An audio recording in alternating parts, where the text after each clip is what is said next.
Hey guys, how's it going? Michael Troy here. Today we're looking at Spider-Man, Black Suit and Blood, the fun new anthology series from Marvel Comics. Can't wait to share it with you. Subscribe to my channel if you haven't already. Hit that like button and let's get right into it. So this is a new mini-series, gimmick, Black Suit and Blood. So it's going to be all black, white, and red with Spider-Man, and his black suit is the main theme. The common thread of all these books is like it's the anniversary of him getting his black suit and his Venom, which would become his symbiote, the Venom costume, and like just like fun little tales and reactions about the impact of the black suit and Venom that has had on Peter Parker and Spider-Man through the years and on that anniversary and for all time, whatever. It's so fun. I love it. I love anthologies. I think that's a great concept, a good idea. I love these black, white, and red books, or the black, white, and monochromatic color, or whatever, or just black, white, or the noir books. This is a great cover by, I did get the sketch cover just because I keep threatening to start doing my own sketch covers and auctioning them off on eBay. I'm totally going to get on that tip.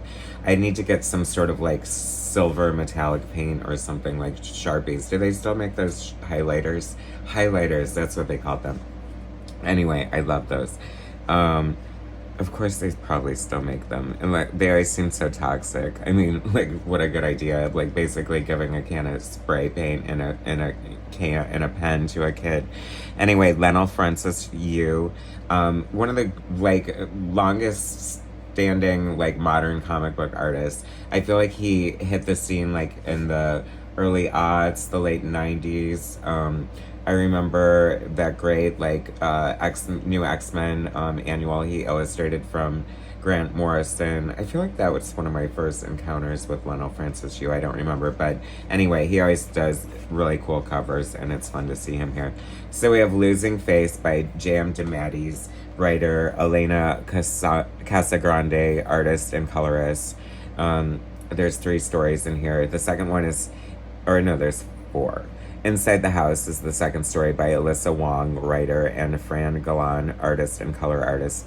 Then we have Dysmorphia by Dustin Nguyen. And finally, Fade to Black by J. Michael Straczynski, writer, Sumet Kumar, penciler, Craig Young, inker, and Dono Sanchez Almera, colorist. Very interesting. J.M. DeMeatties, long associated with Spider-Man, most notably the writer of Kraven's Last Hunt, arguably one of my favorite stories ever, easily my favorite Spider-Man story. It just hit on all the cylinders. J.M. DeMeatties is such a great writer. We open with the story of this like sort of like thug who like has an association with Spider-Man. Spider-Man would pay him for information over the years, and they sort of developed this relationship, and it opens with him dying and like sort of Spider-Man's reaction in their relationship together. And I think that J.M. DeMeatties did so well, and what I think is like such a great way to handle a story and an anthology is to tell a Spider-Man story, but through the lens of a different character. And this is like someone who has been affected by Spider-Man greatly on so many levels, and it extends to his family and all this stuff. This is really beautifully illustrated. Like I said, I love the concept of the black, white, and red. I think that is so cool, especially with the black costume. I mean, visually speaking, the symbiote is like one of the coolest things to have ever happened to Spider-Man. I mean, and it kind of happened like so organically. Like it came out of Secret Wars to do, they all had to have something big happen and be changed by Secret Wars, and Spider-Man was getting his alien costume and then having it become one of his greatest villains. I mean, like, wow, like that's just like such a cool thing, that like a story and Spider-Man's mythos for sure. This is so well done, so well executed. Love the art. J.M. DeMeatties, like I said, he wrote JLI, Justice League International, with Keith Giffen. That was complete comedy. He's known for his like psychodramas, and he just is like the master writer. I love his writing. What can I say? Like he just always never disappoints. Like, this story is so well developed and thought out for such a short story. It's so great. The second story is just kind of like this fun, like almost horror story in a way. You know, Venom definitely added this element of horror, especially when it comes to like Mary Jane's reaction to him. He basically terrorized her, and that will always like sort of give her like PTSD, and sort of the reason why Spider-Man went back to his red and black costume. You know, it's funny because I'm one of the people who always thought it was red and blue, and it's not. It's red and black. The blue we see are like the highlights or whatever. Like how Superman's hair isn't really blue. It's sort of like just the highlights. It's just one of those comic book things that you kind of have to accept. Like I said, really gorgeous art. I feel like this was kind of a fun story. The whole thing feels like there's a lot of psychology and like the psychological relationship between Spider-Man and his costume, which is so funny. I'm looking, you know, this is only the first issue, and we have a lot of strong stories. I thought it was a lot of fun. This Dustin Nguyen story is really nice. I like the art. The sense of drama is done very well. It's a little melodramatic with the whole Venom Spider-Man relationship in some ways. This story, it's funny, J. Michael Straczynski is arguably probably the most famous Spider-Man writer, the most, you know, let's see, acknowledged or rich, I guess, just because of his TV shows and Hollywood connections and all that stuff. And maybe one of the most polarizing. Like, I never really enjoyed his writing on Spider-Man, and I certainly will never forgive him for ruining the legacy of Gwen Stacy. If you know, you know. I won't get...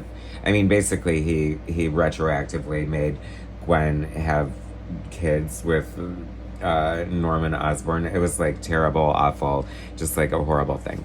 Should not have happened. And I don't know if, like... I don't know, it's so weird with... the way comic continuity has sort of been broken. I don't know if they wiped that out of existence or not, but I would be happy to see that go the wayside. And then I feel like this is really trying to be like okay, so this is like the remnant of Venom, like left behind, and it's just like he explains it as just like the tiniest thing because he's still in Peter's DNA, and there's enough, you know, room in everyone's DNA to have everything ever in it, and blah blah blah. And so he, you know, tries to tear Peter down and tell him how weak he is and blah blah blah, this stuff. And it just, I don't know, I don't like it. It's just not, there's like no the art is okay, there's no backgrounds for like several pages. It just feels, I don't know, it just feels whiny and just like undermining of Spider-Man in the way that, I don't know, maybe that's like what he does as a writer, just like I don't know if it's to humanize them or bring them down to a certain level, but I don't know, it just sort of like makes them icky in a way to me. Like, I'm not here for whatever this conversation is Peter is having with Venom. But, you know, whatever. This is a fun fake ad for Deadpool's Sea Monkeys. I love that they threw that in there randomly. That was so fun. Next issue is on sale on September 11th. That is always still triggering to this day. It's so weird. But anyway, cannot wait to read the next issue. I think this is a solid start. The J.M. DeMeatties story, easily my favorite. Like, I would have loved if the whole thing would have just been an expanded story on that. But once again, speaks to his strength as a master writer to be able to tell such a solid, complete story and such a tight little compact thing. Looking forward to see who they bring on board next issue. Lots of great stories and art, so much fun. Definitely recommend this. Spider-Man Black Suit and Blood to celebrate the black costume. Anyway, thanks for watching, guys. Subscribe to my channel if you haven't already. Hit that like button, and I will definitely bring you more soon. Thanks, guys.